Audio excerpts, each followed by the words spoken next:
Fala pessoal, tudo bem com vocês? É um prazer estar aqui hoje mais uma vez. Na semana passada a gente falou com três residentes do terceiro ano que fizeram a prova de título, né, do CBO, e agora a gente vai falar com três residentes brilhantes também que fizeram o teste do progresso. Para quem não sabe, o teste do progresso é a oportunidade que o CBO dá dos R1 e R2 fazerem a PNO, mas com o objetivo de aprender, treinar, né, pleitear um bônus para a prova de título de fato, também identificar possíveis fraquezas, o que precisa ser melhorado, né, e tudo mais. Então, é um prazer hoje estar aqui recebendo a Melissa Amaral, representando a USP. Seja muito bem-vinda, Melissa. Muito obrigada, Bernardo. O Hugo Fernandes, na Escola Paulista de Medicina também. Seja bem-vindo, Hugo. Obrigado, Bernardo. Prazer estar aqui. E o Vitor Sato, representando o IANSP. Seja muito bem-vindo, Vitor. Muito obrigado, Bernardo. Convite, adorei. É um prazer imenso estar aqui hoje. Legal, vai ser bem legal, vai ser bem bacana esse papo. Primeiro, Melissa, eu queria conversar com você, porque a gente estava falando em off aqui que vocês fizeram também no ano passado, né? Uhum. Então, poxa, como foi a sua percepção, assim, como R2 da prova em si? Você já estava mais habituada? E o que você achou também do nível de dificuldade em relação ao ano do ano passado? Então, eu achei que meu desempenho foi um pouco melhor. Acho que a minha percepção foi que a prova foi um pouco melhor do que a do ano passado. Não sei se também por ter um ano a mais, né? Isso facilita um pouco. Eh, Em relação ao ano passado, o modelo online, né, foi o mesmo, então isso facilitou ter feito do ano passado, a gente já estava habituado, né? E mesmo assim, foi importante porque a gente ainda tem algumas dificuldades com o modelo online, o que que você pode ou não pode fazer, e esses 2 anos foram muito bons para isso. Das três provas, Hugo, qual que você achou que foi a mais difícil? E também puder fazer uma comparação, assim, do ano passado em relação a esse ano, o que você achou que mudou na prova? Não, assim, eu acho que a do primeiro ano foi mais difícil, né?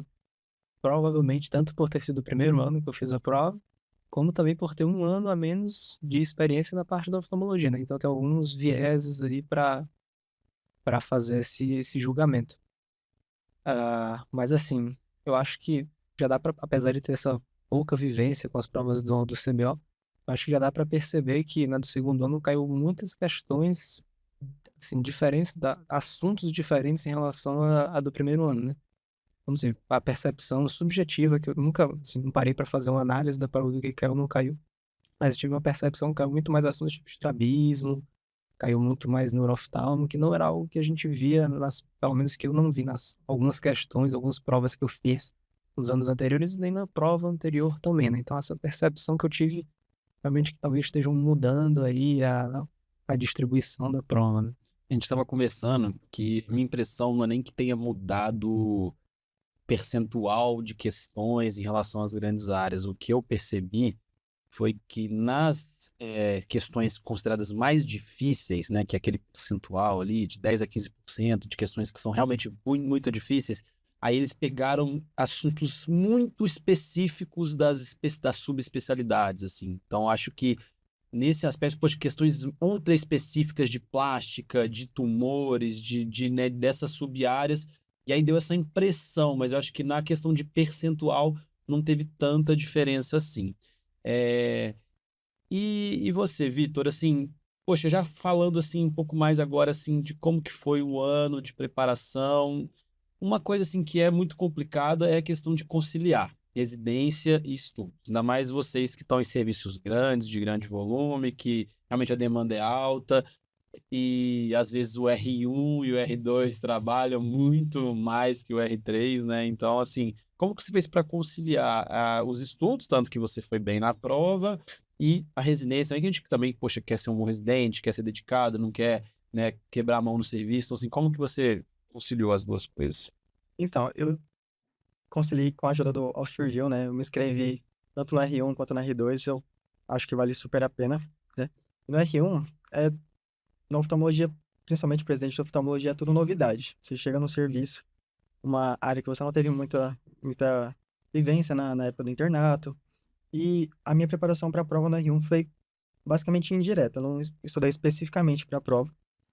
Eu tentei aproveitar ao máximo a residência, aprender a fazer uma boa anamnésia, para aprender a fazer um bom exame físico, os procedimentos, as cirurgias. E no turno que eu tinha livre, na semana, né, depois de assistir as aulas do próprio hospital, que a gente tem uma aula fixa de cada especialidade em cada dia da semana. Então você chega em casa, São Paulo, cidade nova, um apartamento minúsculo, cansado, os- muito difícil ter uma disponibilidade, uma disposição para estudar. Mas nos turnos que eu tinha livre, no R1, eu aproveitava para complementar tudo que eu aproveitava na residência com Office Review. Óbvio que eu sabia que eu não ia conseguir conciliar o cronograma igual alguém que está se preparando no R3, ia prestar prova no final do ano, mas todo, todo o tempo que eu tinha livre nesses turnos eu usava para aproveitar para estudar Office Review, e quando eu tinha todo aquele módulo atrasado, eu sabia eu sabia da minha escala que eu ia rodar nos próximos meses, e eu aproveitava para usar o módulo de vocês para estudar para minha prática. Então, quando eu estudava, eu rodava no glaucoma. Aí eu estudava todas as doenças de glaucoma, assistia todas as aulas do módulo. Isso me fazia aproveitar muito mais os atendimentos que eu tinha com os pacientes, desenvolver melhor raciocínio, melhor atendimento, melhores dúvidas com chefes. E tudo isso foi me ajudando a ter um bom desempenho no R1 também. No R2, eu fiz basicamente tudo isso no R1, focando mais na parte cirúrgica, que a gente acaba tendo muito mais volume cirúrgico.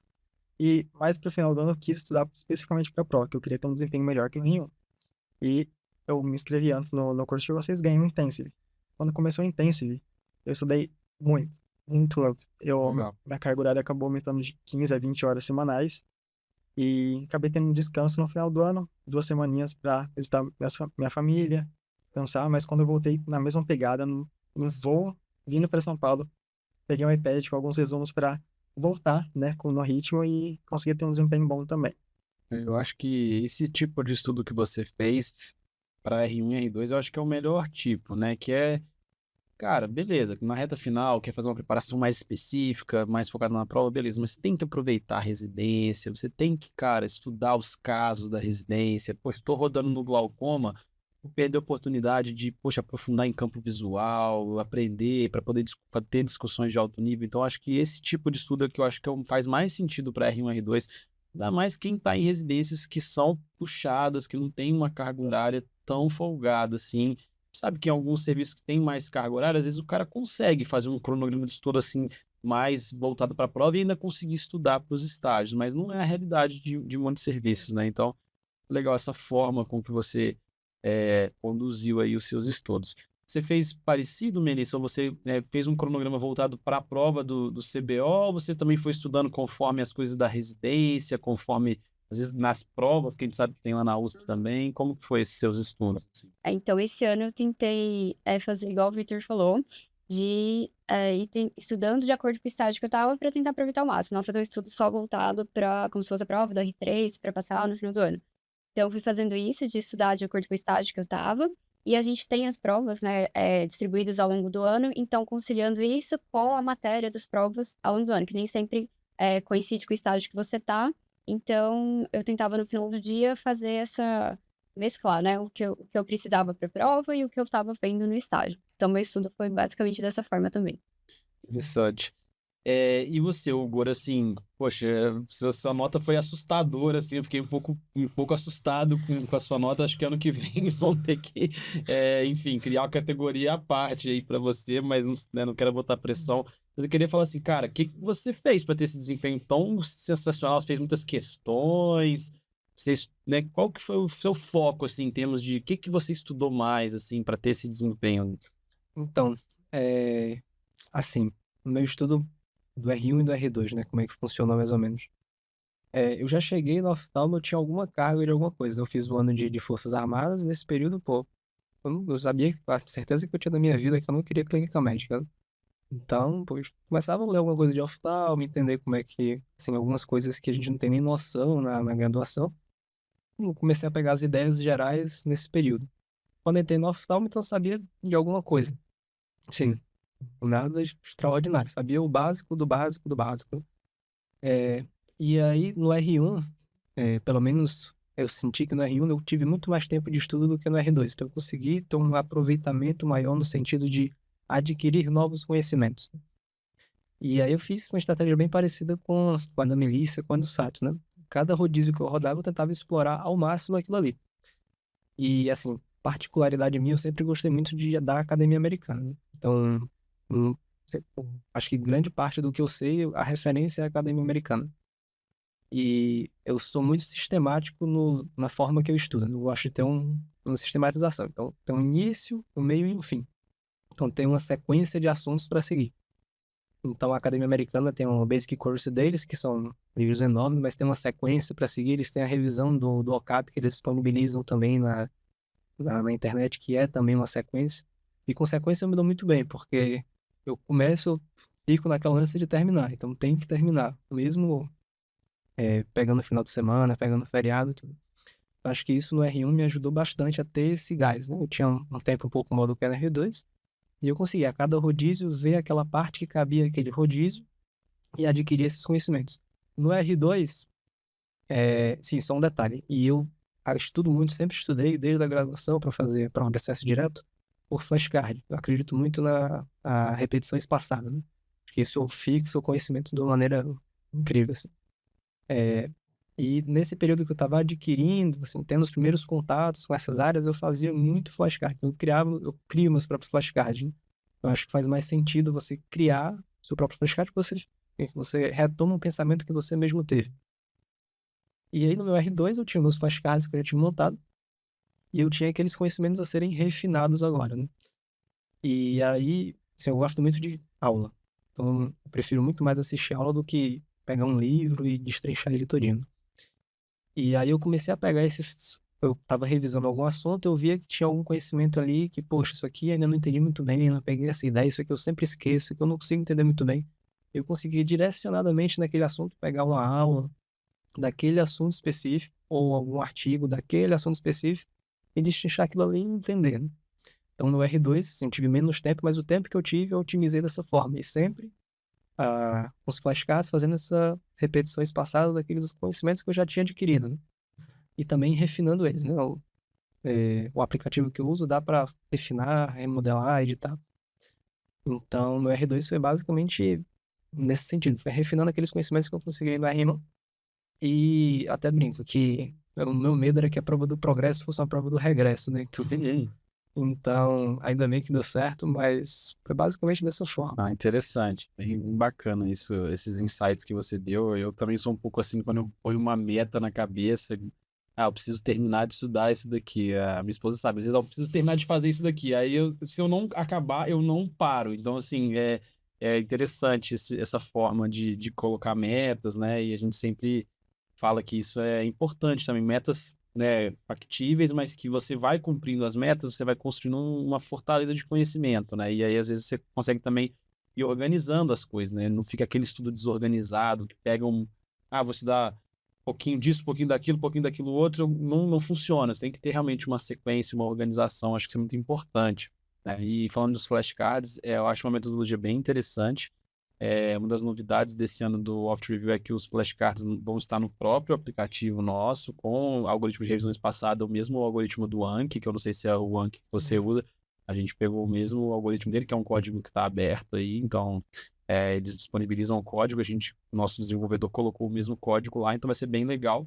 E eu acho que é uma forma de usar legal também, mais moderna. Na minha época não tinha muito isso, mas eu acho que muita gente da geração de vocês gosta muito realmente dessa parte de flashcards.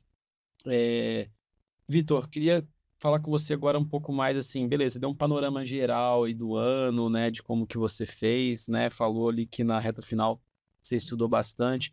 Você conseguiu fazer revisões também ao longo do ano ou ficou mais difícil? Porque é uma dor que a gente vê de muita gente, né, às vezes não vê beleza, tô lá em glaucoma, tô no ambulatório de glaucoma, estudei glaucoma. Ou então tô seguindo o programa do Oft Review, teve uma aula de glaucoma, eu estudei. Mas, poxa, se lembrar aquele assunto 8 meses depois, não é um negócio muito simples. Então, o ideal, né, é que existam momentos de revisão, mas a gente sabe que no R1 e no R2 às vezes é mais difícil. Você conseguiu fazer algumas revisões ou foi só mais ali na reta final mesmo ali, nós falou no intensivo? Como que foi essa parte? Então, no R1 eu não consegui fazer revisão, né? Mas no R2 eu me propus a tentar seguir o cronograma. Só que tinha alguns momentos que eu ia entrar no rodízio de retina, por exemplo, né? Eu tentei me dedicar mais a estudar retina. E a própria ambulatório, tudo, servia de revisão para mim. E eu gosto muito de diversificar meu estudo, né? Eu pego algum resumo que eu já fiz, ou vejo os flashcards também, né? Mas eu nunca foco muito em um. Eu gosto de diversificar, né? Que eu acho que quando você aprende a mesma coisa de maneiras diferentes, você tem mais chance de lembrar daquilo no futuro. Então, se você tenta aplicar na prática com o paciente, né, realizar alguns testes de, sei lá, oftalmopatia de Graves, alguns testes quando o paciente faz hiperversão, você mede a pupila. Eu fiz isso numa prática também, gravei aquilo, né? Acho que tendo sempre um bom senso de, assim, não fazer, o pessoal fala fazer muita ciência no ambulatório, né? Porque senão você pode ficar horas com o mesmo paciente, né? Mas atirar um pouquinho de cada paciente, né? Para não quebrar a mão, mas também conseguir aproveitar um pouco a colocar na prática o que você estudou. E as revisões acabaram sendo quando eu segui o cronograma, quando eu voltava naquele estágio, na órbita, por exemplo, eu voltava lá no começo, revia as aulas, uma velocidade muito mais maior, né, no R1. Eu ficava mais tempo ainda assistindo uma aula de 1 hora, por exemplo, ficava 1 hora e meia, porque você tem que gastar muita energia para entender aquele assunto, mas já no R2 da Play 2.0, essa é a vantagem de ter feito na R1. É isso aí. Legal. Melissa, você fez algum treinamento específico para a prova de imagens ou não? Assim, que é também outra coisa que muita gente fala, poxa, como estudar para a prova de imagens, tem dificuldade na prova de imagens. Tá certo que a gente, né, vocês três, né, eu também, né, a gente fez residência que tem grande volume, você vê muitos casos, acaba que você tem muita background ali de imagens, de avaliação de exames e tudo mais, mas você fez alguma coisa específica, assim? Como que foi essa parte? Então, o que eu faço com imagem, que eu faço desde o R1, quando eu estudo, eu pego muita imagem para colocar no resumo que eu faço. Porque o oftalmo é muito visual. Então, assim, eu gosto de pegar imagem de várias fontes para ver diferentes apresentações de tal coisa. Então, acho que isso, por já ser natural, que é uma coisa que eu gosto de fazer, de colocar bastante imagem em resumo, acho que isso me ajudou bastante mesmo. E faz diferença, né? Tem uma prova específica disso. Então, eu achei muito bom pegar a imagem de várias fontes e ver e rever, descreve a imagem, eu achei isso fez muita diferença. Ah, que legal. É interessante isso daí. E igual o Hugo falou, né, de construir os próprios flashcards, é você fazer resumos, a gente fala que é considerado ali um método não tão efetivo, mas isso é considerando uma média das pessoas, né, em estudos, mas a gente pegando caso a caso, tem gente que se dá muito bem com É. isso. Mas não estou falando nem muito do resumo, mas isso de você ativamente montar um banco de imagens, cara, isso é muito legal, porque você não vai esquecer uma imagem que você ativamente pegou, viu, colocou num banco, descreveu. Então é uma coisa mais ativa até do que só ficar rolando, né, um livro da Academia Americana procurando E imagens, né? ajuda bastante, até porque o resumo, às vezes, você vai escrever, quando você vê a imagem, às vezes você não precisa nem ler o que tá escrito, você lembra da imagem e assim, o que acontece, sabe? Eu acho que ajuda bastante até a agilizar seu estudo. Não tem só aquele texto, tem imagem, você já lembra, eu acho que facilita, pelo menos pra mim facilita bastante. Bem interessante. Queria falar um pouquinho da prova em si, né? Poxa, muita gente reclama muito da prova online. O que que você achou? O que que você acha da prova online, cara? Então, eu sou meio ansioso, né? Assim, eu tenho característica meio ansiosa. Então, pra mim, prova online é bem ansiogênico, né? Porque você tá ali, você tá no computador, você tem uma internet, e você não sabe muito bem a confiabilidade dessa internet. Enfim, muita coisa pode dar errado, e você tem um dia inteiro fazendo prova, né? Manhã e tarde, e aí vai. Então, isso, assim, pra mim, pelo menos, tem gente que sabe muito bem, mas pra mim é um pouquinho ansiogênico aí. Em contrapartida, tem o conforto de você estar na sua casa, né? Então, você não tem perigo de pegar o trânsito de São Paulo e se atrasar para chegar na prova, acontecer algum imprevisto no caminho e tal. Eu, particularmente, gosto mais de provas presenciais. Eu estava até comentando com os meninos. A prova presencial, eu tenho certeza. Você chegou para fazer a prova, essa prova será feita, aconteça o que aconteceu, o mundo Nossa, que pode você cair. passe mal, desmaia, vai pro hospital. Então, assim, sua missão é chegar na prova consciente, né? A prova online tira um pouquinho isso, né? Ele deixa bem, o edital deixa bem claro. Se cair a internet, responsabilidade é completamente sua. Então eu me enchia de artifício, né? Tinha internet, botava o cabo no computador, ligava o 3G do celular, deixava tudo on. Mas eu acho que é uma nova forma, eu acho que a partir de agora vai ser essa a tendência e é muito mais prático para organizar uma prova nesse sentido. Eu acho que cabe a gente se habituar, né? Enfim, se proteger, pensar nas coisas que podem acontecer e tentar se precaver delas antes que aconteça, né? Essa é a solução aí, tratar a sua ansiedade. Você falou, né? Ano passado a gente viu até mais relatos de pessoas que tiveram mais problema com a internet, mas é uma coisa que a gente sempre fala, né? A gente tá num país que tem a infraestrutura é precária, né? Em São Paulo, a infraestrutura de internet às vezes já é ruim, imagina outros lugares. Então, esse é um fator realmente complicador. Então, isso que você falou de colocar cabo, quando a Raíra fez a prova no passado, eu falei, a gente instalou cabo, cara, faz muita diferença. Tipo, uma internet que você contrata lá de 100 megas de internet, se você botar o cabo vai entregar 100 megas, se você não colocar o cabo vai entregar tipo 5 megas, assim, então dá muita diferença. Essa questão de ter uma alternativa, né, um 3G, ou até teve gente que contratou uma segunda internet, que é válido, né, um plano de internet ele deve custar uns R$ 200, contrata depois cancela também, né, então assim, realmente para não ficar muito refém das condições, né, mas realmente é um fator de ansiedade. E você, Vitor, alguma dica específica da prova online, assim, no sentido de, poxa, você conseguiu usar aquela ferramenta de calculadora, não usa, como que é, assim, o que você pode dar de dica nesse sentido? Então, desde que eu fiz o pré-teste, né, que você tem essa disponibilidade de já conhecer a plataforma antes da prova, isso é muito bom, né, que você fica mais habituado. Aí, testei as ferramentas, consegui usar na hora da prova. Eu senti que usei tanto elas no R1, não lembro tão bem da prova, mas ou por falta de conhecimento, ou pelo modelo das questões mesmo. Mas no R2 agora usei para desenvolver meu raciocínio, que eu gosto de escrever no papel, né? Sinto essa falta quando eu faço essa prova online. Mas, de modo geral, eu gostei muito da prova online. E outra dica também na parte de você se preparar. Eu fiz a prova no R1, meu notebook, a webcam é uma qualidade duvidosa. Senti que independente da luz que eu colocasse, minha rosto ficava muito escuro. Aí não dá pra ver a expressão facial direito, né? Quanto do ambiente.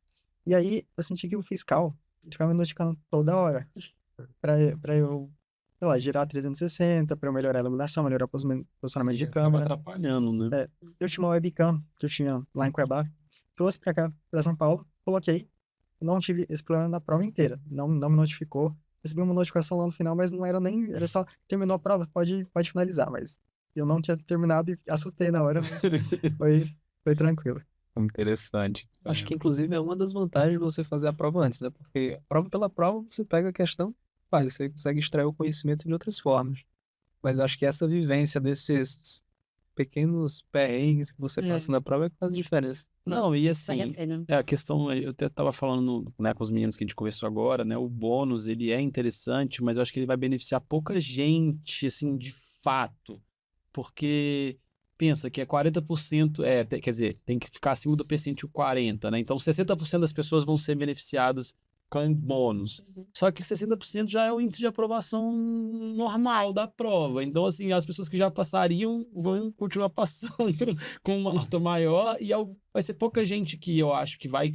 Inclusive, a gente, poxa, teve mais de 1.100 alunos no ano passado no curso extensivo e poucos relatos de pessoas que passaram por causa do bônus, assim, ó, eu não ia passar e o bônus me fez passar. Tem alguns, mas não é muito, assim. Mas isso aí que é isso que eu tô, esse raciocínio, mas para dizer que eu concordo demais que o mais válido é você, poxa, conhecer a prova, o ambiente, né, o dia a dia, né, e as rotinas ali, né, e você se planejar, como que vai ser. Eu acho que conhecer a plataforma e o ambiente fez muita diferença.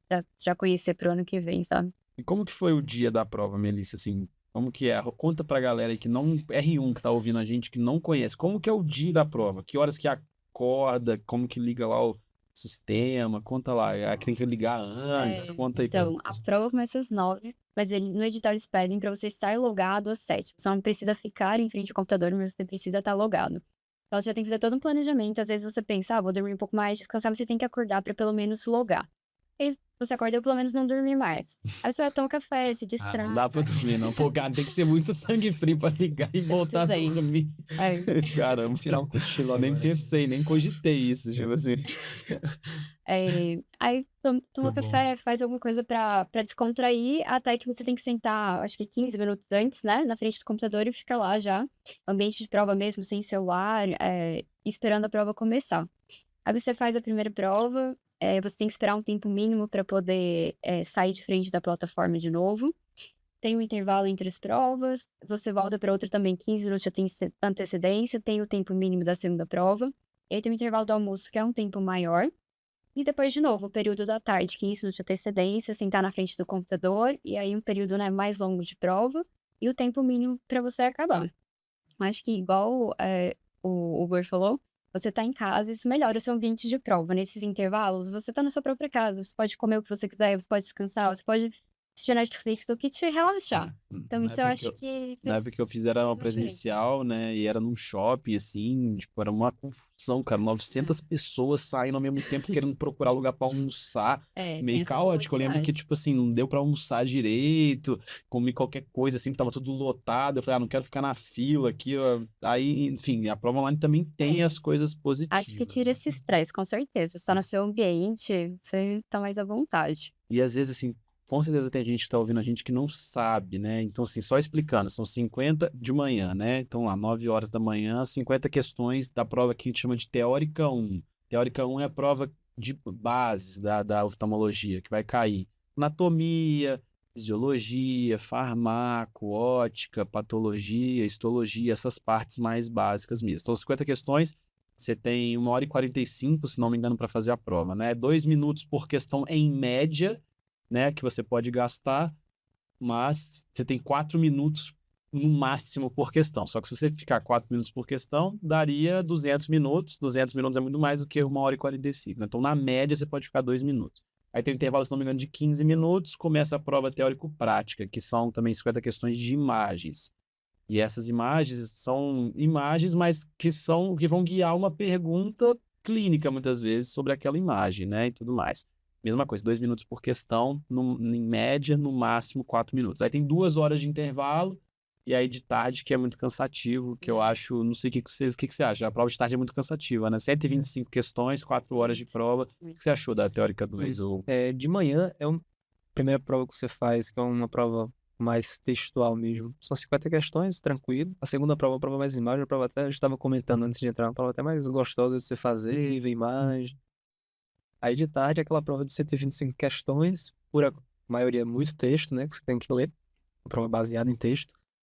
E assim, no final, é uma prova, não deixa de ser uma prova de resistência, né? Acho que a última prova mais longa que eu fiz foi o Enem, que eram 90 questões em um dia. Essa você faz 125 depois de já ter feito 100, né?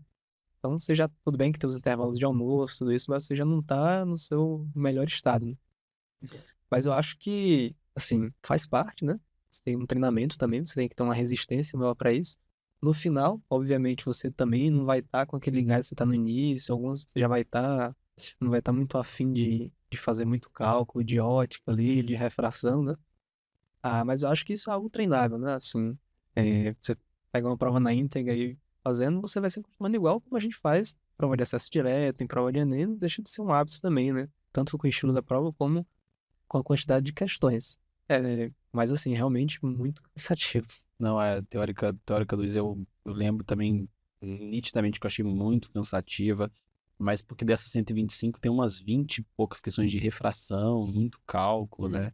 Então realmente tem que estar preparado. Por isso que a gente fala muito também de não estar esgotado mentalmente, assim, no sentido de muito cansado, muito estressado na época da prova, porque o dia da prova ele é complicado, né? Ele não é simples você encarar essa bateria que é essa sequência de questões, né? E assim, nesse sentido, né, como que vocês se prepararam né, emocionalmente para essa prova, assim, tem alguma dica? Como é que vocês fizeram nas vésperas, assim, Vitor? Como que foi, assim, 2 dias antes da prova, no dia antes da prova você estudou muito, estudou mais ou menos, deu uma relaxada, como que foi, assim, para você, né, nessas vésperas mesmo da prova? Então, eu parto de um princípio que eu acredito que quanto mais você poder estudar, mais chance você tem de desempenhar bem, né? Claro que tem meio tempo, você não pode ficar de madrugada, né? Você vai acordar cedo, um bom sono é fundamental. Mas no dia anterior, eu vi uma live gravada de vocês, que vocês fizeram uma live de revisão, né? E eu vi mais acelerado também no YouTube, consegui absorver algumas coisas que ajudaram, inclusive, para tirar algumas questões, né? Ou resolver a questão mais rápido. Então, tudo isso me deixou mais tranquilo na hora da prova, né? E como teste do progresso, né, a gente não tem uma pressão, né? Porque não é o nosso ano de fazer a prova oficialmente, né? Então, acho que a pressão não passou perto de mim, não. Legal. Realmente é mais tranquilo para realmente eu tava muito com a cabeça assim da questão da prova de título mesmo. Para vocês é mais tranquilo mesmo essa questão de pressão. Não tem muito mesmo, não cabe muito aqui para você, mas não deveria, né? É claro que a gente quer o bônus, mas não é uma coisa assim tão importante. Mas e aí, estão empolgados para esse ano? Como é que é? Quais são os planos? Estudar muito? Já começaram a estudar? Estão num período mais de relaxamento? Como que é? Fala aí, Depois, Vitor. depois do carnaval, Fala aí. depois do carnaval a gente Justo. Eu tô esperando de relaxamento agora. No Brasil, só começa as coisas depois do carnaval, né? É Então, verdade. tem que dar uma relaxada. Mas, bom, acho que era isso que eu queria conversar com vocês. Acho que deu para, né, enfim, tirar muitas dúvidas aí do pessoal. Ah, e só mais uma coisa só para lembrar também quem está ouvindo, como é que funciona esse bônus, né? Que a gente está falando muito do bônus, é porque a gente tem que partir, né, entender que tem gente que não sabe também, né? Então, assim, o CBO, para incentivar a galera a fazer o teste do progresso, conceder um bônus, 5% no R1, 5% no R2. Então, se você conseguir, né, os dois bônus, você consegue 10% de bonificação. E o critério que eles usaram ano passado foi estar acima do percentil 40, né? Ou seja, significa estar entre as 60% melhores notas, né? Mais ou menos isso que quer dizer isso. Ano passado, ainda não divulgaram isso, né? Esse ano, mas ano passado, se não me engano, foi 4,3 no R1 para conseguir, acima de 4,3, ou seja, acima de 43% da prova para conseguir o bônus e acima de 48 no R2, se não me engano foi isso, né? Mas esse ano eu tenho a impressão que vai subir um pouco, mas vai continuar sendo próximo, porque conversando com a galera, o pessoal foi um pouco melhor, eu achei, esse ano. Eu acho que foi um pouco melhor, eu acho que o índice de aprovação vai ser um pouco maior também, a gente está esperando esses resultados ainda, mas, né, foi difícil, então vai ficar ainda próximo, assim, a meu ver. Bom, é isso. Queria agradecer a presença de vocês. Obrigado, Vitor, Hugo, Melissa. Se quiserem dar uma palavra final de incentivo aí para a galera que vai fazer a prova e pode se despedir também. Pode começar o Vitor aí. Bom, foi um prazer estar aqui conversando, né? No início a gente ficou um pouco mais nervoso, mas a gente já estava conversando um pouco Ah, mais você foi fora, a gente super ficou bem. mais descontraída.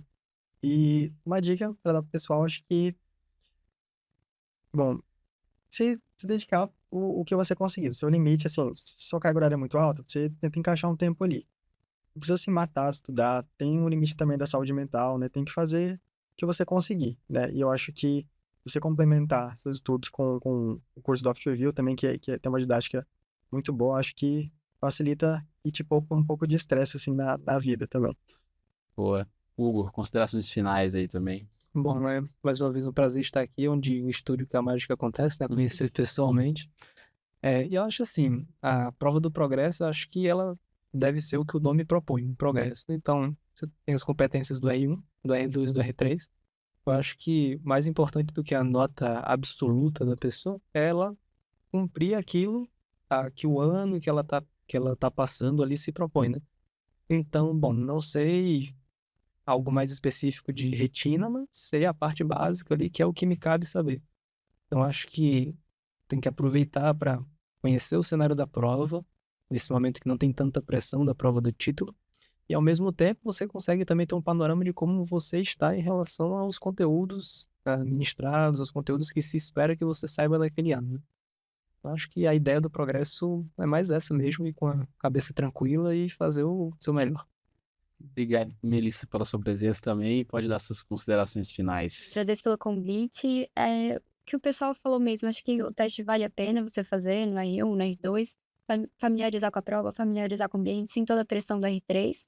E também, igual o Gur falou, é muito bom para você se localizar. O que você ainda tá faltando saber, o que você já tá bem, o que falta aprofundar, o que é básico, que você ainda tá meio assim. Então, acho que é uma coisa que vale a pena fazer. É isso, pessoal. Obrigado a todo mundo que ouviu. Obrigado por acompanhar o Oftcast. Um abraço e até a próxima.